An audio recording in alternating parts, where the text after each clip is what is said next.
But let's talk about addiction. So there's a series of actions that occur before you take your cocaine. Some of those are local, they're the things that happen immediately before, and some of those are distal. They're farther back in the chain of events. And when you have a hit of cocaine, it produces a dopaminergic burst, and that feels really good, but it also makes the circuits that were immediately active before that grow.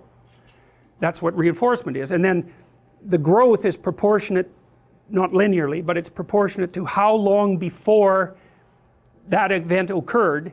The closer it is, the stronger they're going to get. But even the ones that are somewhat distal get some reinforcement. Because you might say, well, what did you do before you found your latest fix? And the answer is, well, how long before? Well, the closer, the more rewarded. And so what happens then is that, so if you take that person out of the normal environment, you put them into a treatment center, they're off their physical addiction, which is a weird thing in the case of cocaine, but like not that long. A week will do it, 2 weeks for sure. Even heroin and alcohol for sure, if you can get them through the seizure part without dying.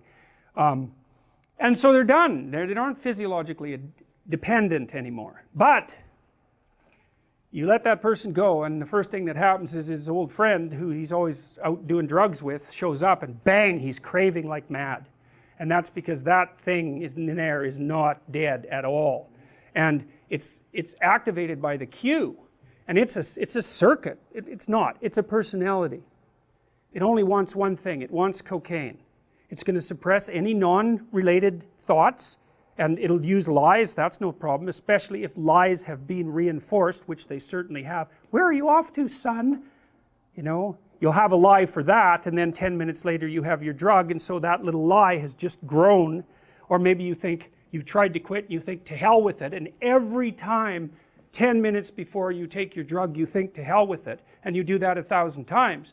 Well, believe me, the to hell with it circuit, that sucker is strong.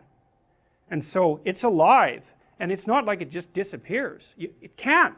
It's you. It's grown in there. Now, you can build another circuit to shut it down, and you can help it decompose across time by not giving it what it wants.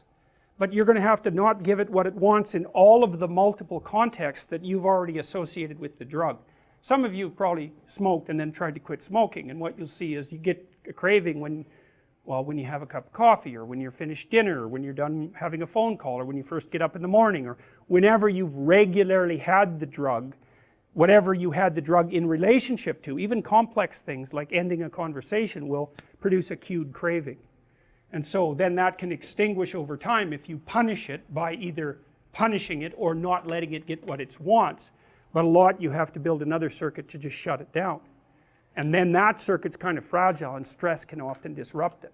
The addiction has a cognitive component. It's full of thoughts and desires and wants. And you know, you may have to rebuild your whole personality in order to get that thing cornered.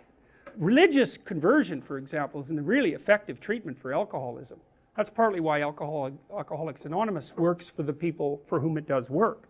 But religious conversion, which is total personality conversion, is actually one of the few things that we know of that's an effective treatment for alcoholism. Hey, if you're liking these videos, please like and subscribe and hit that notification bell. That helps you see more videos. It also helps more people find these videos. And I have a goal to get to 1,000 subscribers by the end of this year. I'd really like your help.